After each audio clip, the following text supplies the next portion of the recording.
Hello!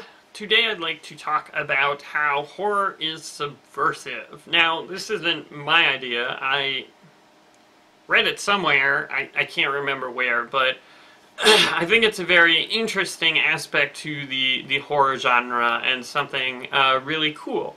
So, basically, I think through horror you get a lot of freedom to explore themes that would be more controversial or met with more resistance in other genres, and so it's really great to essentially have more freedoms to explore things. And certainly I talked about exploring negative emotions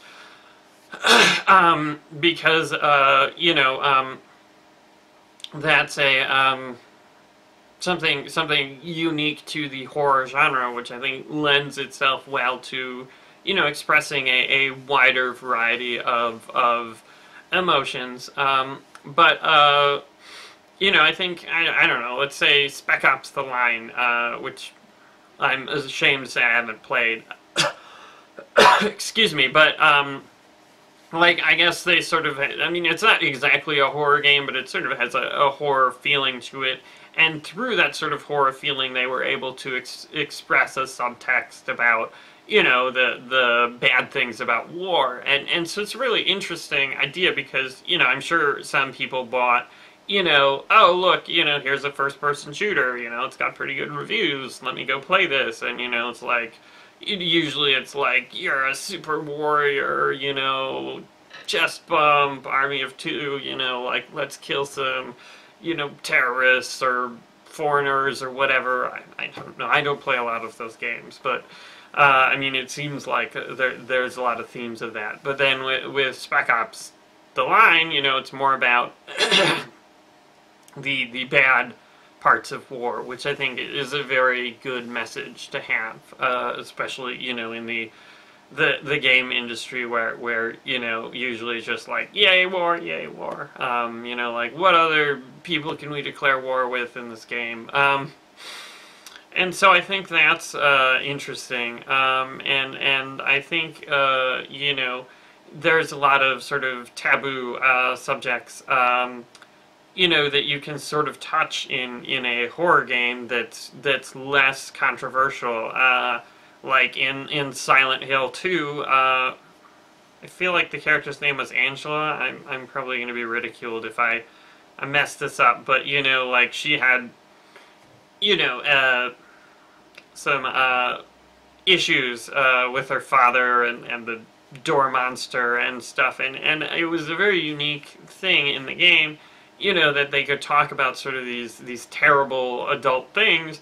But it wasn't, the big headlines like, Silent Hill 2 is about this controversy, super group boycotts, whatever, Silent Hill 2 because of blah. And so it's neat. You can sort of get away with, exploring more mature, more interesting, more diverse subject matters, because, of the nature of the genre. And I think it's because basically people can write things off as, oh, shock value, oh, they just wanted to shock people, that's why things were the way they were, but then you can sort of read into it more and get at something sort of meaty and sort of a more interesting subject. And I mean, to some extent that's really what I want to do with Neverending Nightmares, because Neverending Nightmares is about mental illness.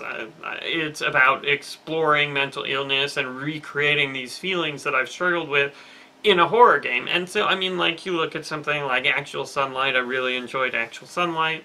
Well, maybe enjoy isn't the best word. It was actually quite painful for me, because, it brought back a lot of memories, and, I really sort of saw myself in a similar situation to the character in Actual Sunlight, which I'm sure is very similar to I think Will O'Neill who developed the game. So I definitely recommend you check it out. I think it's on Greenlight and they're doing a 3D version. I don't know. I bought the why am I doing hand gestures? The like top-down JRPG looking one, and I quite enjoyed it. I don't know if you know, the 3D isn't necessarily going to make it better. I don't know. Maybe it's more marketable. But I mean, I think that's sort of an interesting aspect to what we're trying to do with Neverending Nightmares is that, you know, at face value, we want it to be a horror game. So, you know, it's a horror game. You like to be scared. We're going to scare you. You like to be creeped out. We want to creep you out. But then if you dig a little deeper, that's where sort of the real exploration of mental illness and all sorts of taboo and weird subjects, you know, we're sort of going to address. Like, game's gonna be really weird and uncomfortable and scary and wrong and well, I don't want to give any details, but I mean, like, you know, people are gonna play the game and they're gonna be like, what? You know, that's the, I want to see some reaction videos, and that's the pace I'm going for. Like, so yeah, be sure to send me lots of those once we put in all the content. So, but, you know, I think it's important to me, and I think that's really where the game shines. And so, I mean, obviously I want it to be a very effective horror game, but I think, you know, the meat of the game is really sort of in the subtext and in digging deeper. And so, I think, you know, people will be able to explore that and enjoy that, but you know, I want the game to be marketable. I want it to be a success. So I want it to work on that upper level, you know, that people who just want to escape and, you know, get the crap scared out of them. I want us to deliver there, but I also want to sort of deliver on this lower sort of subtext level. And you know, I think that's the really great thing about horror games. It's really easy to sort of subvert the you know, basic stuff and create something, you know, really unique and interesting. So anyway, I probably should have had more examples other than what we're trying to do in Neverending Nightmares, but I think, you know, it's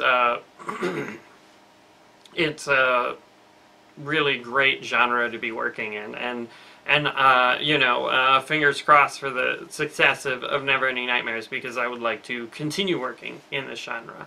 So anyway, thanks for watching.